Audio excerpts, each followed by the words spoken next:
So last night, the belt collector gimmick or storyline for Kenny Omega continued when he won the unified TNA/Impact Wrestling World Heavyweight title.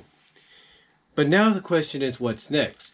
Depending on whether or not they do what I said in the prior video this Thursday to kind of rectify what happened at Rebellion, the question now is, what's next for Kenny Omega and the belt collecting storyline and gimmick? And that is a good question. Now, last night during Just Alex, formerly Deluxe Man's review of Rebellion, I super chatted a list basically of possibilities. One being so far-fetched that only by the grace of God himself would it happen, and that of course being WWE. The other one that we could probably put in that category, but not as far-fetched, but kind of right now really like on the outskirts looking in, would be Ring of Honor. And the reason I say Ring of Honor could be not as, as much of a far-fetched deal, but kind of on the outskirts looking in, is because Sinclair Broadcasting owns Ring of Honor. And despite the fact that Kenny Omega has graced the Ring of Honor rings before for them, I don't think they would be too thrilled with Kenny Omega, who now works for a rival promotion, coming into the promotion or coming back into the promotion and winning the world title. I don't think he would like that. And the other thing you have to look at, is this. You got to look at it like this. Even though we never thought Impact and AEW would work together, and yet they are, Ring of Honor is kind of a different animal. You see, unlike, Impact Wrestling, Sinclair Broadcasting has basically a lot of televisions in millions of homes, has ownership of a lot of networks in millions of homes. So basically, in a sense, that outnumbers the homes that have access to Access TV. Now you might say, well, what about Twitch? Well, Twitch is a different animal. Sinclair Broadcasting doesn't look at Twitch as being like, any kind of competition to them from a legit television perspective. They look at something like Access TV being competition, and they basically outnumber them. So by outnumbering them, they basically look at the fact that they don't really need to probably, as of right now, that is, have to rely on a partnership or working relationship with AEW to get exposure on their product. They don't have to do that.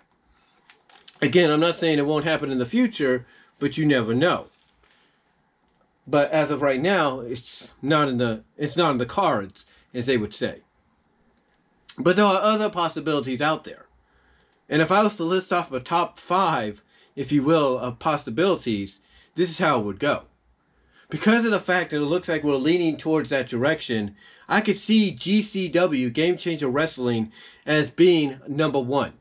Because you have Moxley going to be eventually facing Gage, so what better way to play into the Moxley-Omega rivalry/feud, even outside of AEW, than to have Omega insert himself into the match, or challenge the winner of the match, for a later date, to try to become GCW champion, and add that to his collection. So I could see that being number 1. Number 2, I could see being CZW.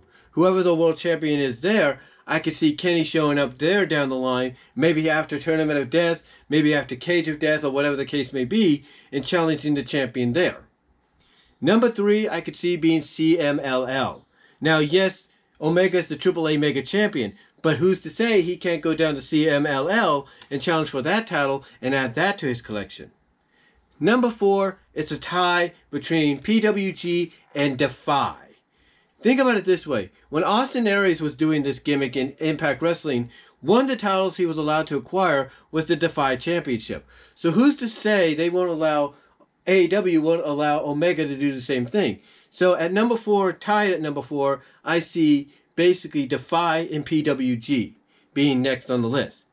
Then number 5, even though they're going to premiere on Vice a week from this Thursday, after Dark Side of the Ring or before Dark Side of the Ring Season 3, MLW. I could see MLW as being the number 5 choice, because even though they're going to be on a major network, it's going to be seen throughout all homes across the nation, as well as on other potential outlets, I could see MLW being an option. Because even though, like I said, they'll be on Vice, and they got YouTube and Ben Sports and all that, I'm sure they would love to have a little bit more notoriety added to them if, let's say, the champion of a promotion on a Turner network shows up and wins their title. I'm sure they wouldn't have a problem with that. So those would be the top 5.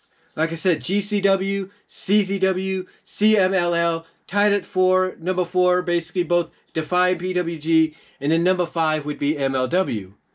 Now, there's one I left out due to the fact that right now I think I'm not ruling it out. I do believe it's a strong possibility, but if we were to look at a bottom 5, this would be at number 6, and that, of course, is the NWA Championship, held currently by Nick Aldis. Now, Billy Corgan owns NWA, and if Billy Corgan, made a deal with Tony Khan to allow Kenny to come in and get this, then either Nick would have to, vacate the title, because Nick has made it clear he doesn't want anything to do with AEW for the time being, or just like Ring of Honor and WWE, if they were to by some miraculous way work out a deal, he would only do it if something was in it for him. And what would be in it for him is he being the one that got it off of Kenny if Kenny was to beat him for it. Just like when Cody beat Nick for the championship, what happened? Nick won it back from Cody. So it would only make sense that if Nick's going to play along, that he's the one that wins the title back for the NWA from Kenny, who would beat him for it.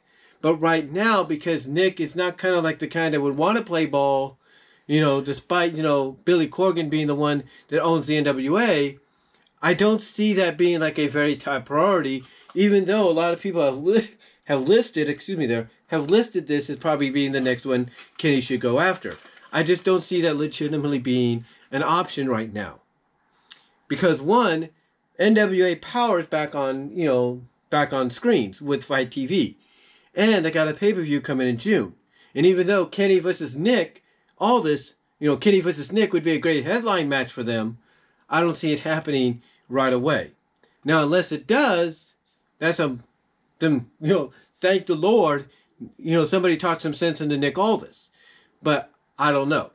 Right now, I'm not ruling it out as being like a top priority or being the next one in line. But I see right now it being like at number 6, like a 6th priority, like bottom 5 kind of deal. So, to me, I think the next one on the AEW Champions Belt Gimmick list, if you will, from a storyline perspective and partnership perspective with AEW, is going to be GCW. Then after that, CZW, CMLL, then either PWG or Defy, if not both, back to back. And then MLW, with the NWA one kind of being like, at the bottom, has been right now not a priority because of who the champion is and the fact that that person has made it clear that they're not too much in a hurry to work with AEW, if you know what I mean. But yeah, those are the ones I see being next on Kenny's list. If nothing is changed or nothing is rectified from last night's Rebellion pay-per-view this Thursday on Impact.